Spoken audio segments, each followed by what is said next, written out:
ព្រោះបងប្អូនទាំងគ្នាបាទប្រហែលថ្ងៃនេះគឺល្បីខ្លាំងមែនទែនតាក់ទងទៅនឹងការធ្វើវីដេអូ AI មានតាចាស់ម្នាក់នៅជាមួយនឹងស្ត្រីអាយុប្រហែលជា15 16អញ្ចឹងណាបាទឃើញល្បីបើពេញ TikTok ទាំងអស់បាទហើយសួរថាតើគេធ្វើយ៉ាងម៉េចគេធ្វើរបៀបណាបាទដោយនៅក្នុងនោះខ្ញុំចែកជា2វីដេអូគឺវីដេអូមួយសម្រាប់អ្នកធ្វើនៅលើកុំព្យូទ័រហើយវីដេអូមួយទៀតគឺសម្រាប់អ្នកធ្វើនៅលើទូរស័ព្ទដៃថាតើយើងធ្វើយ៉ាងម៉េចបាទអញ្ចឹងកុំឲ្យខាតពេលវេលាយូរយើងដំបូងឡើយណាបងប្អូនបើកម្មវិធី Chrome ឬក៏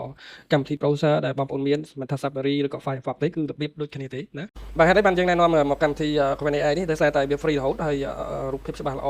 ធ្វើត្បិតតើវាមិនសូវដូច 100% តែអាចទទួលយកបានណាបងប្អូនគ្នាអញ្ចឹងដើម្បីចាប់ផ្ដើម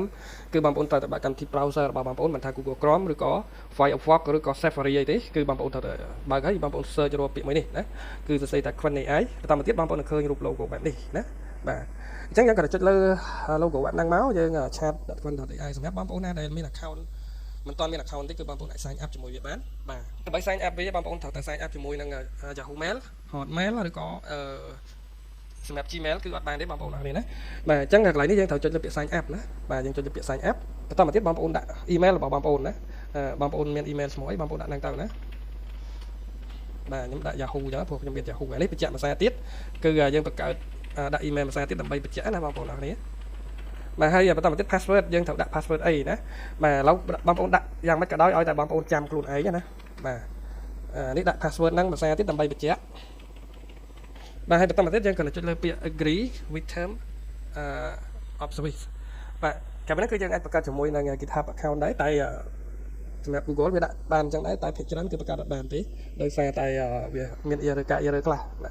បាទហើយមិនតាន់ប្រហែលជាមិនតាន់ update ទេប្រហែលជាមិនដឹងជាពេលណាទៅគេ update ឲ្យដើរជាមួយនឹង Google ទេបាទអញ្ចឹងបន្ទាប់ពីយើងបំពេញសំណុំបែបបត់ហើយគឺយើងចុចលើពាក្យថា create account ទៅប៉ុណ្ណឹងទៅបានដែរបងប្អូនអរគ្នាណាបាទហើយកន្លែងនេះយើងត្រូវអូស slide វាបែបនេះណាអូស slide វាអញ្ចឹងមកអូសផុតមកដើម្បីបញ្ជាក់ថាយើងគឺជាមនុស្សមិនមែនជាមនុស្សជនទេណាបាទហើយក្រៅពីហ្នឹងមកគឺបងប្អូនចូលទៅកាន់ email របស់បងប្អូនដែលយើងបានដាក់មិញណាបាទបើសិនជាបងប្អូនដាក់ Yahoo បងប្អូនចូលទៅ Yahoo ដើម្បីបញ្ជាក់ link មួយបើសិនជាបងប្អូនបង្កើតជាមួយនឹងHotmail ណាបងប្អូនអាចចូលទៅកាន់ Hotmail ដើម្បីបញ្ជាក់តែនេះដោយសារតែខ្ញុំដាក់ជាមួយ Yahoo អញ្ចឹងខ្ញុំត្រូវបើកជាមួយ Yahoo ហើយនេះយើង save ទុកទៅលើក្រោយមិនបាច់ sign in ទេគឺបើកមកដល់តែម្ដងណាបាទអញ្ចឹងយើងចុចមកកន្លែង message នេះណាសម្រាប់បងប្អូនដែលប្រើ Yahoo បាទយើងនឹងឃើញគេដាក់ Q&A នេះយើងចុចលើហ្នឹងមកហើយបន្តមកទៀតបងប្អូនចុចលើពាក្យ activate my account នេះមកណាតែប៉ុណ្្នឹងទៅគឺប្រើបានហើយបងប្អូនអរគ្នាណាបាទតែប៉ុណ្្នឹងគឺប្រើបានហើយអត់ចាំបាច់សរសេរឈ្មោះមិនបាច់អីទេដាក់តែ email ទៅយកបណ្ដោយណាបាទហើយបន្តមកទៀតបងប្អូនមកមើលនេះណានៅក្នុងនោះមានមុខនេះច្រើនមាន web dev មាន deep search មាន artifacts image generation ហើយមកនេះបងប្អូនចុចមកមើលមកមាន code មានកម្រងកែផ្សេងក្រៅពីហ្នឹងគឺមាននេះ video generation នេះណាបាទអញ្ចឹងបងប្អូនចុចលើវាមកបាទបន្តមកទៀតបងប្អូនរើសទំហំខ្នាតនៅកន្លែងនេះថាយើងចង់បានខ្នាតបឆោឬក៏ខ្នាតផ្ដេកអញ្ចឹងយើងចង់បានបឆោសម្រាប់យកទៅផុសក្នុង TikTok Instagram អីចឹងណាឬក៏ Facebook Reel អីចឹងយើងចុចអាកន្លែងរូបបឆោនេះ 9.16 នេះណាបាទបន្តមកទៀតយើងទៅធ្វើម៉េចបាទយើងទៅរក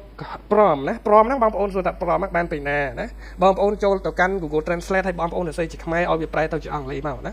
បងប្អូនចង់សរសេរស្អីហ្នឹងមកសរសេរជាខ្មែរនេះឧទាហរណ៍ថាបរោះមកចំណាក់ម្នាក់បានអីចុចចឹងមកបងប្អូនចង់បានអីបងប្អូនសរសេរហ្នឹងមកបាទបន្តមកទៀតវានឹងប្រែទៅជាភាសាអង់គ្លេសនៅខាងស្ដាំនេះហើយចង់បញ្ជាក់ថាខាងយើងសរសេរនេះយើងសរសេរតែមួយរៀងបានណាអានេះតោះវាបកប្រែឬភាសាអង់គ្លេសមកវាបកប្រែទៅជាភាសាអង់គ្លេសបាទហើយបន្ទាប់ពីហ្នឹងយើងសរសេររួចរាល់យើងពិនិត្យមើលរួចរាល់ហើយយើងគ្រាន់តែ copy នេះ copy កន្លែងនេះចុចលើវាមួយមកបកមកយើងបាន prompt ហើយណា prompt មកបានន័យថាពាក្យដែលយើងកំងឬក៏បញ្ជាឬក៏គ្រឿងសម្រាប់រំលឹកឲ្យយើងឲ្យ AI នេះធ្វើអីមួយឲ្យយើងអញ្ចឹងណាបាទពេលដែលយើងបាន prompt ហ្នឹងហើយណាយើងគ្រាន់តែចុចមកកន្លែងហ្នឹងហើយយើងចុច mouse ស្ដាំលើវាណាហើយយកពាក្យថា pass មកអញ្ចឹងយើងបាន prompt ហ្នឹងណាឃើញទេបាទ prompt នេះគឺបង្កើតអញ្ចឹងឯងយើងចង់បាន prompt អីយើងបង្កើតហ្នឹងទៅយើងទៅសេជាខ្មែរតាយើងចង់ឲ្យវាធ្វើមិនចង់ឲ្យមិនទៀតយើងសេតាមហ្នឹងទៅតាមទៀតយើងគ្រាន់តែចុចបញ្ជូនទៅបានទេបងប្អូនគ្នាណាបាទហើយក្រៅពីហ្នឹងយើងរងចាំវាហើយចាំបញ្ជាក់ថា Q&A នេះគឺប្រើបានរហូតបាទគឺមិនទាមទារលុយពីយើងទេបាទហើយយើងអាចបង្កើតវីដេអូបាន5 second បានន័យថា5វិនាទីណាក្នុងវីដេអូមួយឲ្យប្រើបានរហូតមួយថ្ងៃចង់ generate ប្រហែលដងក៏បានដែរតែវាគ្រាន់តែមិនសូវលឿនដូចជា Google ទេវាចំណាយពេលប្រហែលជា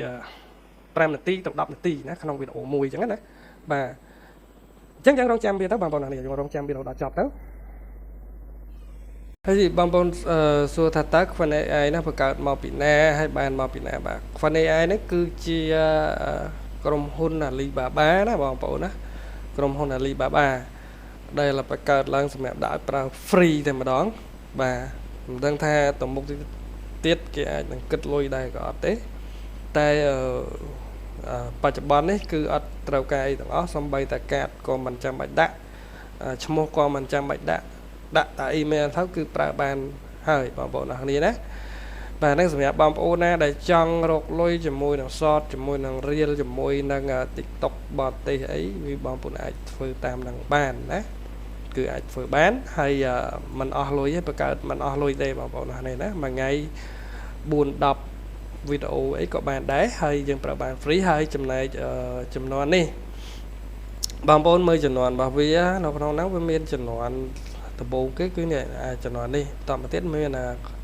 Fun Zone 30B A3B នេះឃើញទេបាទដល់ក្រោយមកទៀតវាចេញ update ចំនួនថ្មីមកនេះ most powerful dance model ហ្នឹងហើយបន្តមកទៀតវាចេញ 2.5 meg នេះ most powerful language model in Quansery អញ្ចឹងសម្រាប់បងប្អូនដែលប្រើវាបងប្អូនអាចសាកល្បងថាមួយណាវា generate ទៅវាស្អាតជាងវា smooth ជាងព្រោះអាហ្នឹងវាធ្វើការ update ពីមួយចំនួនទៅមួយចំនួនណាបាទប៉ុន្តែពេលដែលយើងចូលមកដល់ដំបូងហ្នឹងវា default ឲ្យយើងប្រើអានេះសិនតែយើងក៏អាចរើសមកប្រើអស់នេះបានដែរវាអត់ចំទាស់ជាមួយយើងទេបាទតែអានេះវារបស់មុនហើយវាអាចនឹងមានការ train បានល្អជាងអាថ្មីអញ្ចឹងណាបងប្អូនអរគ្នាបាទ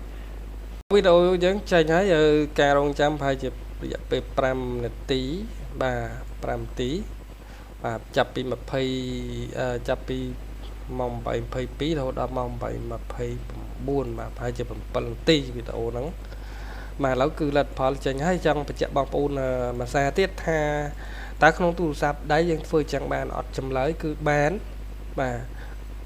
ក្នុងទូរស័ព្ទដៃណាក៏ដោយគឺបងប្អូននឹងមានកម្មវិធីនេះGoogle Chrome បងប្អូនអាច download ចេញពី Play Store បានបើសិនជាអត់មានហើយសម្រាប់ទូរស័ព្ទចិនបើកកម្មវិធី browser របស់ចិនមកណាបាទសំខាន់គឺយើងធ្វើម៉េចចូលទៅដល់ website ហ្នឹងទេណាបាទមិនថា Firefox Google Chrome ឬក៏ Safari នៅក្នុងទូរស័ព្ទដៃ iPhone អីគឺយើងអាចធ្វើបានដូចគ្នាទាំងអស់ហើយយើងមកមើលលទ្ធផលថាតើវីដេអូដែលគាត់ generate ហ្នឹងគឺបានលទ្ធផលយ៉ាងណាមកយើងមកមើលបងប្អូនគ្នា